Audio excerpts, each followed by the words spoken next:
So I'm here with Dr. Michael Fox, who is also my father, and I'm thrilled to have this opportunity to talk together. As you know, Project Cody's mission is to promote coexistence between people and wildlife.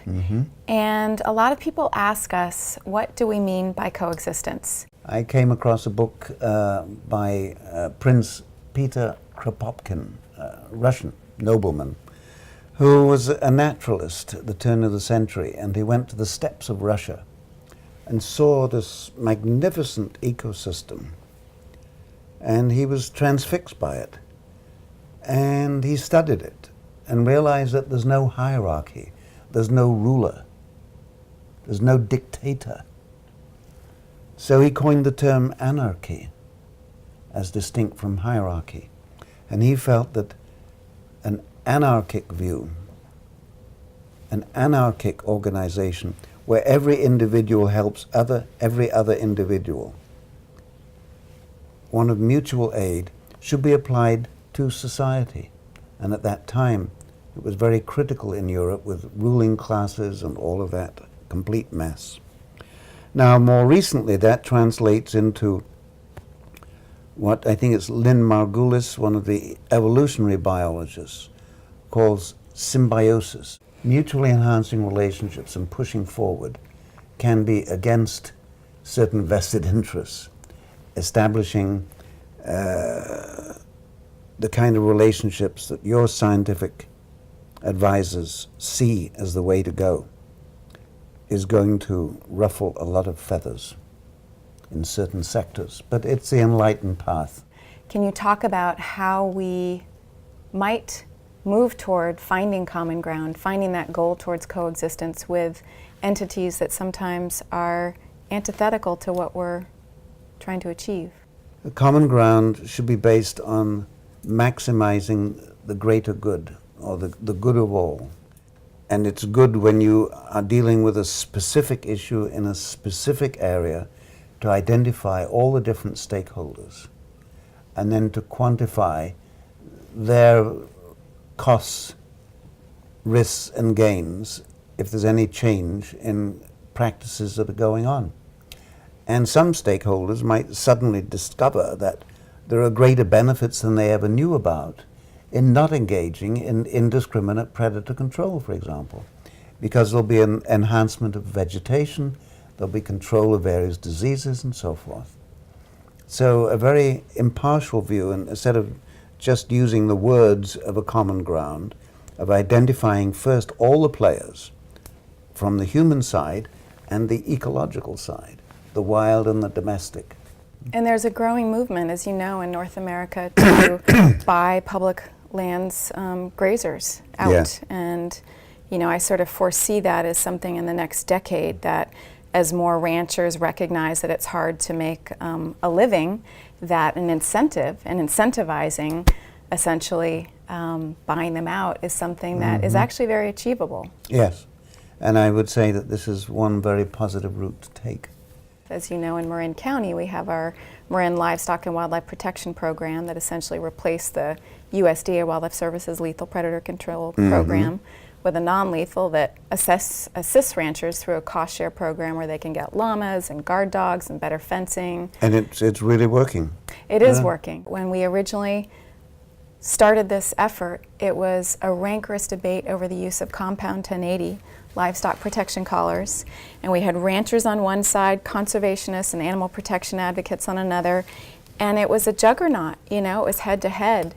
And ultimately, through a series of mediated meetings, we identified common ground, an appreciation for agriculture, an appreciation for native wildlife, a recognition that the status quo wasn't working, and really a recognition that perhaps we could do it better. Perhaps we could replace the federal system that really wasn't working for our community in a lot of ways with something that was locally driven, with multiple stakeholder input. Exactly, but in scenarios like that, it's often not just confrontation, but a tragedy, like a child being killed by a cyanide gun. Here, we have many dogs being caught in conibear traps, so they're putting the conibear traps in a different position now and making little steps to make trapping safer, rather than questioning the whole business of trapping because of the approach of those who are trying to put an end to trapping has not yet been effective because it's endemic in the culture here. So it is step by step, but regrettably,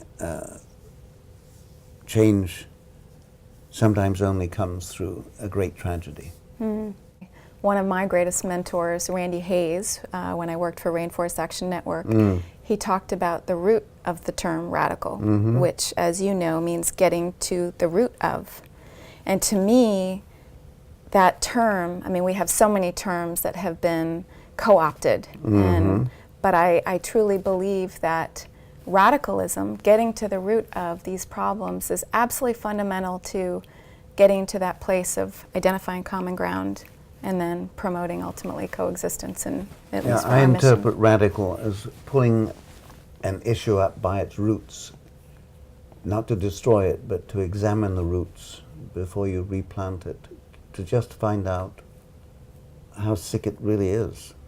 We've talked about the term nature deficit disorder, essentially the disconnect of kids today from nature and from the wild. Can you talk to me with your many, many years in the field of promoting animal protection and liberation, what you think the challenges are with this increasing disconnect between kids and the wild? Kids today have too many distractions, too many toys. They're getting lost in cyberspace and information, entertainment. And the whole economy is going into a digital economy. So we're losing our connectivity with the real world as we become more and more connected with the internet. We have our Keeping It Wild campaign, which is all about connecting children with nature, getting educators also to look at how they can connect their students to nature. What do you think is the perhaps, I don't want to say antidote, but some of the ways that we can try to reconnect kids to wild nature? Get them out there if possible. Use appropriate electronic media, documentaries, something interactive. I don't know what educational tools have been developed, but it could be programmed. What happens if you take coyotes out of this ecosystem? What's going to happen to everything else? So that they have a eureka experience of realizing that this is indeed a seamless web, that there are mutually enhancing symbiotic relationships between all these different elements, all these different players. I think it could be married very well with in-field experience and appropriate educational materials. And once a child has that eureka experience of the power and the beauty and the wonder of a wild creature or of the mountains or of a great lake, it's a connection that will never be lost because that is part of our history, it's part of our biology.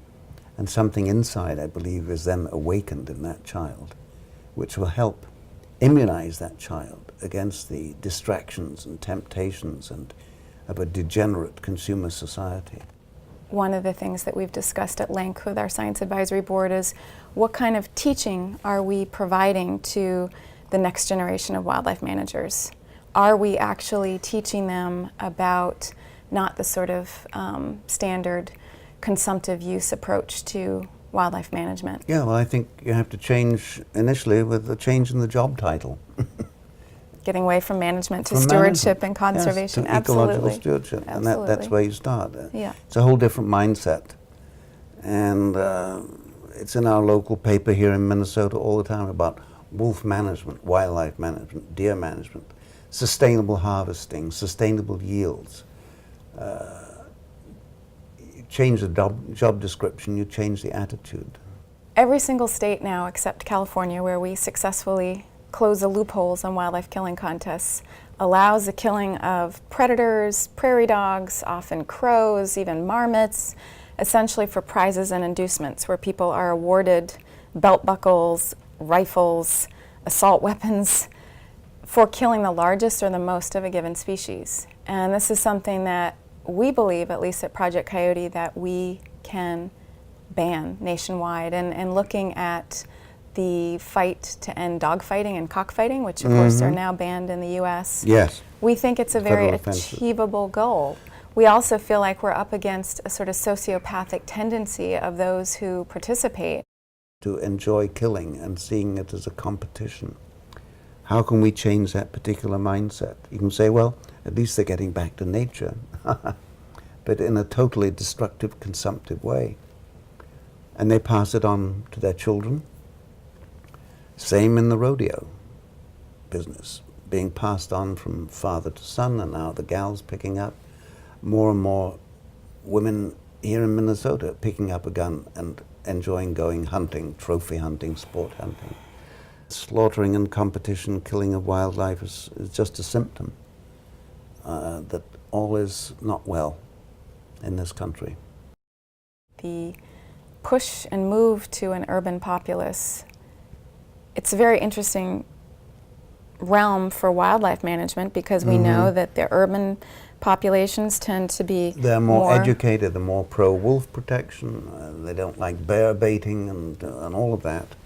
And they can become a much more effective voice with the legislators. But who is out there policing what is going on in the rural and wildlife communities? We need better oversight there, better management. The local sheriffs are going to turn a blind eye and just goes down the road the same as ever. No, enforcement's a huge issue. You know, even when we change laws and regulations, who is enforcing them? And then we see state wildlife agencies that have fewer and fewer game wardens to actually enforce the laws. And with the cutbacks, of course. It's a major issue. Yes. Yeah. You've studied wolves for decades, and you've seen them brought back to the northern Rockies in the United States. You've also seen them starting to recolonize their original home in the Great Lakes. Yes. And of course now we're seeing states that have delisted them and have opened up trophy hunting and trapping seasons. There's an evident hatred of wolves. I call it lupophobia. And it is, in their minds, it's a war against this evil presence. And it's sheer ignorance. It's not arrogance. It's pure ignorance. We know that when the wolf was put on the endangered species list, there was more illegal killing. Shoot and shovel is the local line. Without adequate enforcement by the wildlife officials. And it really is an abuse of science to hide behind justifying exploiting these animals and follow the money. It's a trophy animal, it's recreational hunting. That is a mini industry that generates hundreds of thousands of dollars of state revenues, and for the guides who take people out to shoot their wolves, it's a business. Plus, they want to keep the business going as state and federal wildlife managers. So we need to change the job title, we need to change the mindset. The indigenous peoples here, the Ojibwe and others, Chippewa in Minnesota, declared their reservations sanctuaries for wolves and did not allow hunting or trapping. Within the movement of conservation, there's sometimes this kind of struggle between the interests of the individual and management of species populations. Where they just count numbers. How do you think we grapple with that? That's something, you know. Well, it's quite simple. You know the dynamics of a wolf pack, the affectionate ties. It's an extended family, and they mourn the loss of their companions. They're more vulnerable, less efficient as hunters when they lose key members. And so we have to think of the individuals that survive after other individuals have been killed for sport or exterminated, and how that affects behaviorally and survival-wise the good of the remaining family community. And instead of just counting numbers, which is the wildlife manager's approach. Yet I can say on a hopeful note that there's more science peer-reviewed papers coming out showing the destruction when you destroy the alpha pair, for example, or one individual within a pack of total knockdown. Same Same in Africa and India when they the big bull elephants are killed, the younger ones Go crazy. essentially become delinquents. With all the despair of the current trajectory that we're on, global climate change, species extinction, where do you find hope? Where do you see hope moving forward? I do have a grain of optimism, but that is for a very small, economically privileged in these times group of people. I see over the next few generations of this situation getting much worse. In some countries, you have civil war. So it's going to be hard times in the near future. And those of us who can must try to preserve the last of the wild, the last of the life and beauty of the planet. It's going to be a tough one. And if we have enlightened local, state and federal governance, not just for the people, by the people, but for all creatures great and small, there might be a little bit more hope to see around the corner. Thank you, Dad.